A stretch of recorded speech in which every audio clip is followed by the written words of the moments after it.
justify what they do. Of course, two of the biggest funders of American presidential campaigns are the oil industry and the arms industry. And it's in their interests that we invade places like Iraq.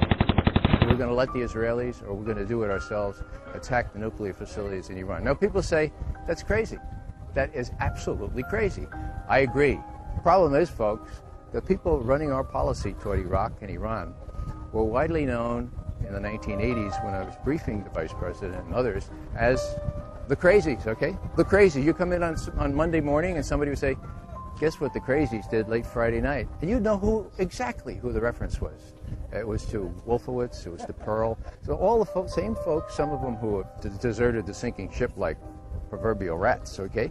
But it was Feith, Wolfowitz, and the rest of them. They were the crazies. There's a lot of other people that are have a dissenting opinion about this war, and then has another view of this war other than Cindy Sheehan, and other people have lost sons in this war and daughters. She needs to really go home and do this little protest some other way besides trying to make things sound like she's the only voice of America. 3 weeks later, this gentleman and many others got their wish. Free speech was banned for hundreds of square miles around Bush's Crawford Ranch. Now you can only protest on private property or designated free speech zones where no one can even see your protest. Look, tourist stuff's popped up here now. Let freedom ring. We decided to cap off our day in Crawford by traveling down the public highway to where the Secret Service had blocked off the public road 2 miles before the entrance to Bush's ranch. We were promptly told, as if America is now a third world police state, to get out of there, despite the fact that we were credentialed press. You need to get back in your car and continue. Really? Yeah, you need to get off the road. Oh, we're off the road, okay. Or is it all right to stand over here? Past your cars where you can stand. Oh, but the barricades are here. So let me get this straight. You believe that the U.S. government crashed those airplanes into the World Trade Center? Yes, the evidence shows it. You're full of Take a hike. The whole point about 9/11 is that it gave a pretext for a preconceived plan. That plan is in the PNAC document, which precedes 9/11 by almost a year. It became clear to us that the administration was using the corruption of intelligence to justify a war that need not happen. In my opinion, when you look at the details of 9/11 and you read reports that there were planes that supposedly contained terrorists but did not take off that day, and that the Flight 93, for example, was supposed to be aimed at either Capitol Hill or the White House, you're in fact looking at a coup d'etat, that they wanted to destroy the infrastructure of American government. There are a host of unanswered questions on all of this. The reason they're unanswered is because this president, this administration, will not answer the questions. Why is it that perhaps the biggest question of all, why is it that after, on 9/11, 8:20 a.m., when it was undoubtedly, without any question, that one of those planes had been hijacked, between 8:20 and 9:38, when the Pentagon was hit, an hour and 20 minutes, no U.S. airplane was put into the air? There were drills on the day of 9/11 in which the American Defense Force was supposed to be dealing with mock hijackings. Obviously, those would have slowed down the response of national defense to the hijacked airliners. If American passenger jets go off course and they are tackled by American fighter jets, the default position is to shoot them down. And yet in this case, of course, none of that happened.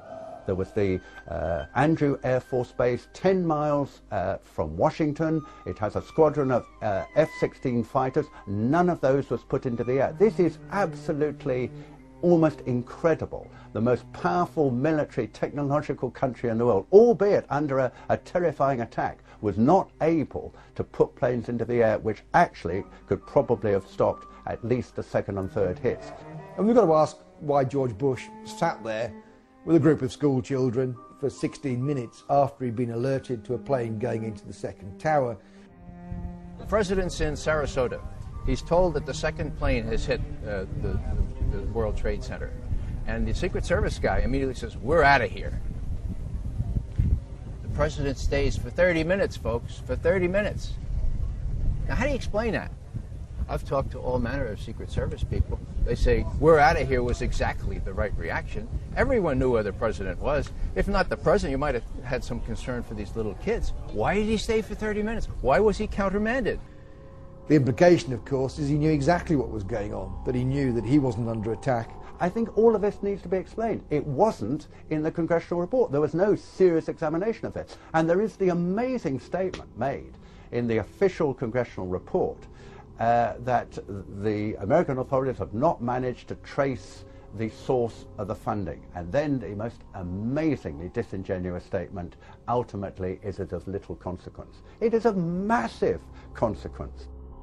The head of Pakistani intelligence at the ISI, Lieutenant Mahmoud Ahmed, requested Omar Sheikh, who is a well-known Islamic extremist who is now actually in prison in Pakistan, to wire $100,000 to Mohammed Atta, who was the lead hijacker.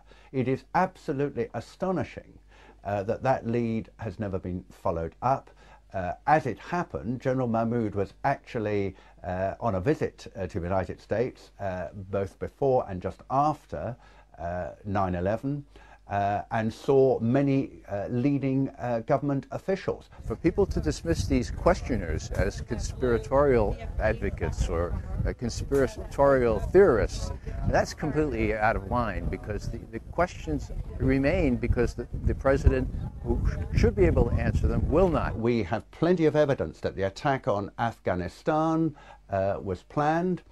Because after the negotiations with the Taliban broke down in the United States, I think they went to Houston in Texas in about July, and there were later discussions at about this time in Berlin, where US officials made absolutely clear to the Taliban representatives in this famous phrase, either we will provide you with a carpet of gold, in other words, if you supply a pipeline across Afghanistan, you ensure the security of the country, you guard that pipeline, then we can do a deal with you, otherwise we will bury you in a carpet of bombs. In the years since 9/11, scores of highly regarded individuals have gone public to express their serious doubts about 9/11. These include former presidential advisor and CIA analyst Ray McGovern, the father of Reaganomics and former Assistant Secretary of the U.S. Treasury, Dr. Paul Craig Roberts, BYU physics professor Stephen Jones, former German Defense Minister Andres von Bülow, former MI5 officer David Shayler, former Blair cabinet member Michael Meacher, former chief economist for the Department of Labor during President George W. Bush's first term, Dr. Morgan Reynolds, and many more. Out of the countless prominent personalities questioning the official 9/11 fable, Gore Vidal, award-winning author and historian, has raised some of the most important points. You spoke about some of your questions concerning 9/11 and how your father had helped write some of the rules for Intercept. Can you speak to your questions concerning 9/11, please?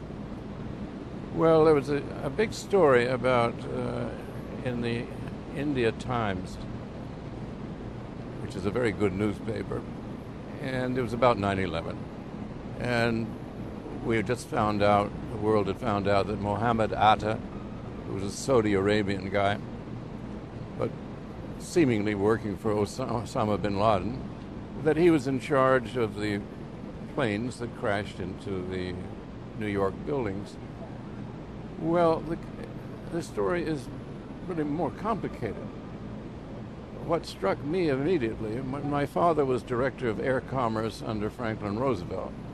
My father, who was one of the original Army Air Force flyers in World War I, he had put in a lot of sort of safety things.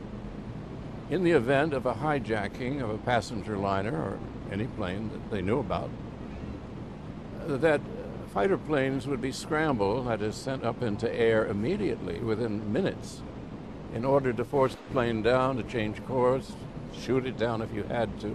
And you don't need orders from the president, the vice president, or anybody else. That's the law. Well, they didn't go up after 9/11. Everybody knew what had happened, and the planes were still on their way to Washington to hit the Pentagon.